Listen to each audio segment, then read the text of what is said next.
Rowdyism దయచేసి మీరు నమ్మకండి. ముఖ్యంగా మన నాయకులు కొద్దిమంది చెప్తున్నాను, దయచేసి రౌడీజాన్ని నమ్మకండి.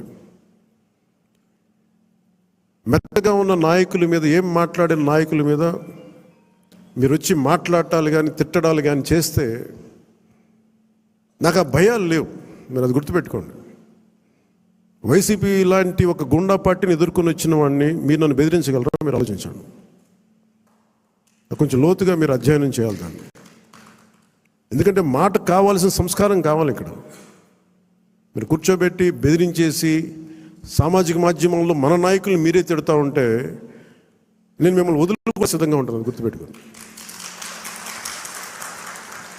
అది మీరు నాకు ఎంత లాయలిస్టులు వ్యక్తిగతంగా అయినప్పటికీ కూడా, మీరు నా కమిటెడ్ లాయలిస్టులు అయినప్పటికీ కూడా, ప్రజాస్వామ్యానికి విఘాతం కలిగించిన, రౌడీజం చేసిన నేను వదులుకోవడానికి సిద్ధంగా ఉంటాను.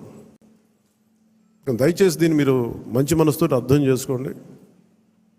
అది నేను మాట్లాడినప్పుడు ఎందుకు చాలా తీవ్రంగా ఉంటుంది, చాలా గట్టిగా మాట్లాడతాను.